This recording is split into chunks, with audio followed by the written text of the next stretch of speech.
Well, hello. Today I'm going to do a previous exam paper for IAP. First of all, I just want to say thank you to all the people who subscribed and watched my previous video. So question 1 wants us to compute the area of a triangle. It's fairly simple. I've already done another video. I've already done another video calculating the area of a triangle. I'll link it in the description.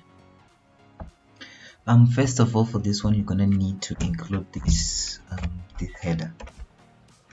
I'll tell you why in a moment. Okay, just do it. I'll tell you why. And first of all, you're gonna initiate variables. First of all, I'm gonna initiate a variable called area, another variable called pi, another one called radius. And then you're gonna say area is equal to pi multiplied by the square of the radius. So I'm just gonna say radius squared, and I'm gonna use this function. It's a built-in function for like writing exponents. The first argument is for the base. The base will be radius, and then the exponent will be 2. That's why we needed to include this header called cmath, because this function is built into that one. Or alternatively, you can just say to include the square, you can just say radius multiplied by itself, if you get what I'm saying. And that's it. Okay. Another thing you need to do is to kind of tell what pi is, what the radius is. So pi is equal to 22 divided by 7. We're given in the question. Don't question me. And for the radius, it will be an input from the user, so you just say cin radius. And after that, we're just gonna need to print out the area computed by our program, and this should work to make things interesting. But don't do it. You just say cout what is the radius, and then you're done. This program should work. So okay, if we run our program here, it will say what is the radius, and you can just say the radius is 7, and it will compute the area of the circle for you. So that's it for question 1. Another important thing is that it will be wise for you to use double here to eliminate any risk of getting into an error of rounding off and stuff. And also don't include this line, please. Okay, as for question 2, question 2 is saying a palindrome is a word that reads the same backwards as forward, such as Riska. It will spell the same as Riska if you read it from the right instead. And it just wants us to input a word, and if it fits the description, then we must print out true. If not, print out false. So let's get to it.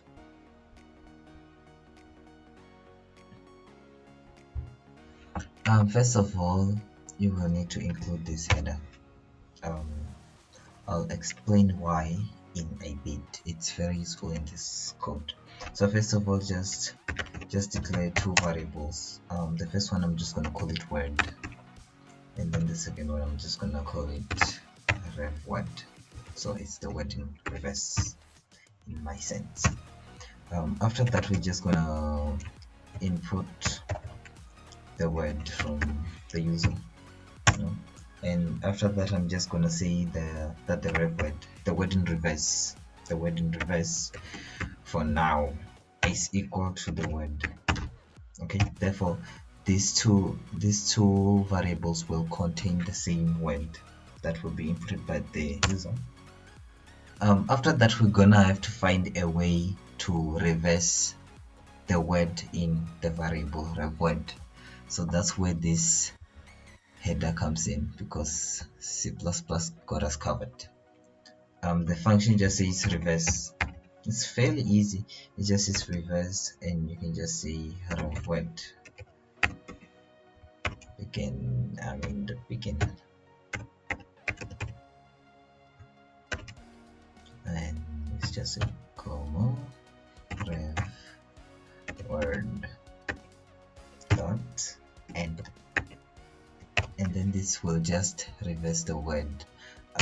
Let me include this line of code to show you what's actually going on. So first of all, I'm just gonna print out the word that is not touched. Okay, and after that, I'm just gonna print out the rev word, the word written in reverse this time. And yeah, now this is where our program goes. We're just gonna say if the word spells or reads exactly the same as the word in reverse, then it should print out true. And if that's not the case, it's just gonna have to print out false. Now let's terminate all our statements. I forgot to do this all of the time. You can just include that line for the sake of you can just do that. Now let's test our program.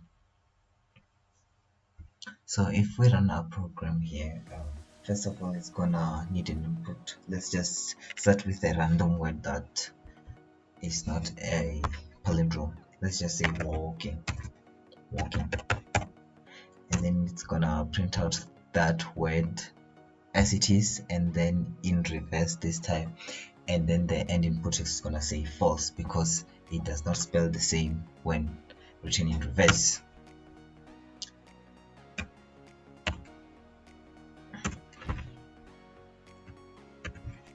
But if you input a word that is a palindrome like race car as indicated, it's gonna spell the same way both forward and backwards, and it's gonna return true. So if you want to make your program work as intended, you're just gonna have to exclude, you're just gonna exclude this line that is printing out stuff, and you'll be good. Let's go for question 3. For question 3, it wants us to create a program that will take an integer n, which will be the number of scores that needs to be inputted, and then find the median of those scores. Okay, for my program, I'm gonna use a vector to contain the scores, and then include algorithm so that I can iterate and kind of sort the data in that vector. So let's say we have this set of numbers, like we have 1, 2, 3, 4, and 5. Okay, let's say we have these numbers. The median of these numbers will be 3. The median is just the number in the middle of a data set which is arranged in ascending order.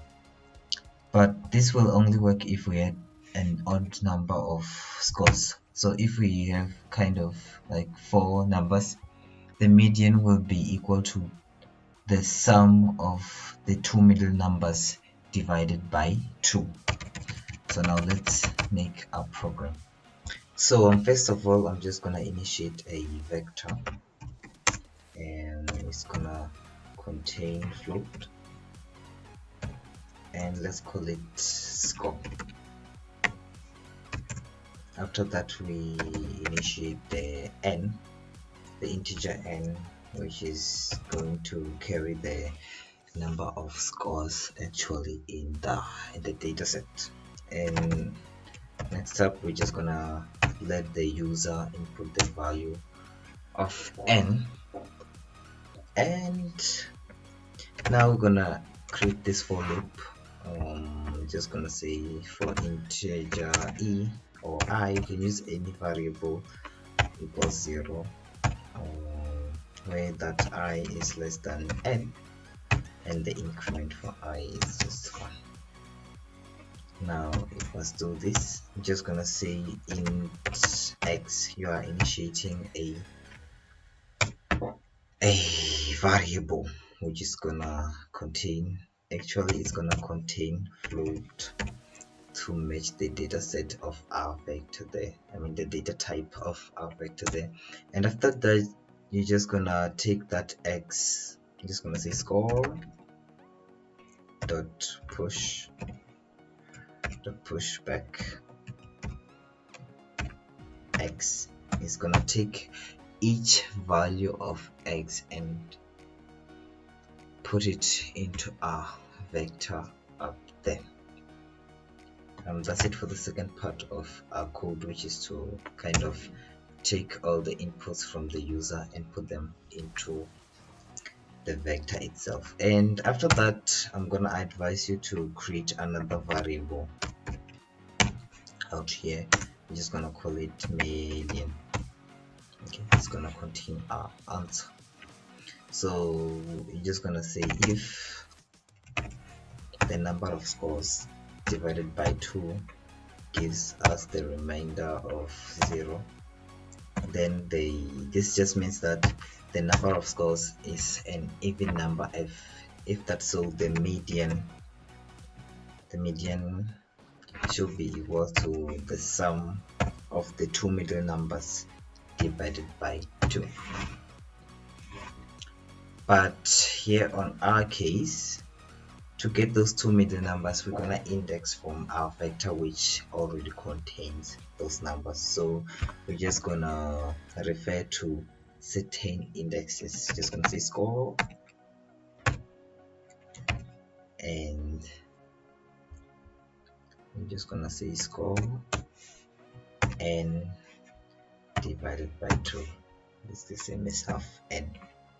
So n is the number of scores, so it's just half n, and that's the first middle number. And the second middle number, we're just gonna say score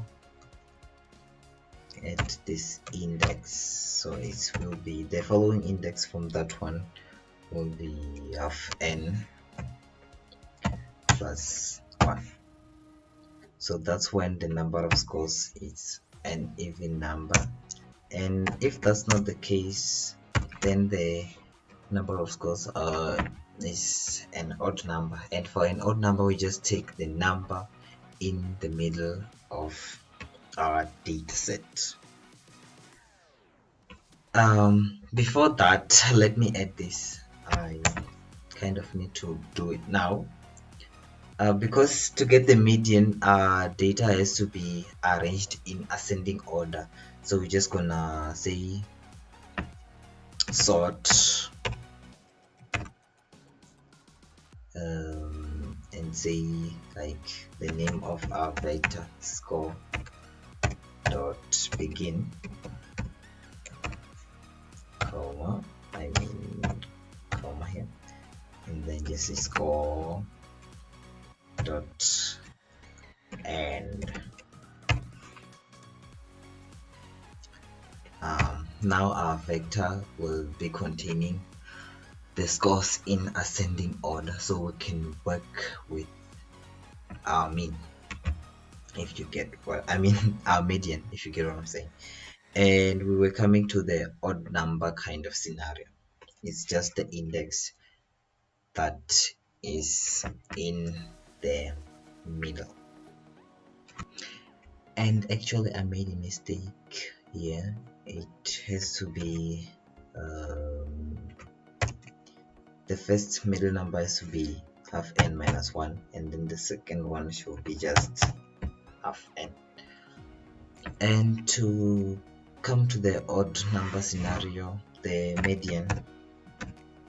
median should be just equal to the score at this index. This index will be just half n,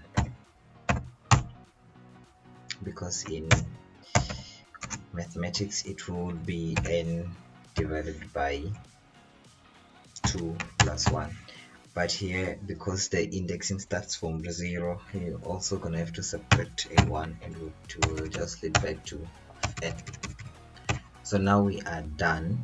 We're just gonna have to print out our median. Okay, and our program should work if we terminated all the statements. Let's see if it does. And oh, I forgot the most critical part here, which is to input the value of x. So if we do that, we are good to go.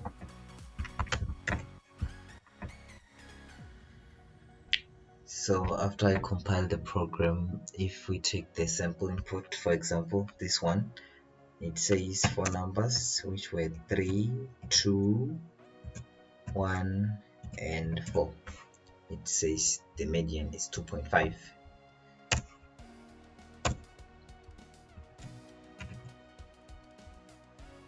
Now let's use the second one, which had 3 inputs, which were 3, 1 and 2. It just says the median is 2, and our program is done. Thanks for watching. Leave a like, subscribe to the channel, and share this video with someone who might find it just as useful. Bye.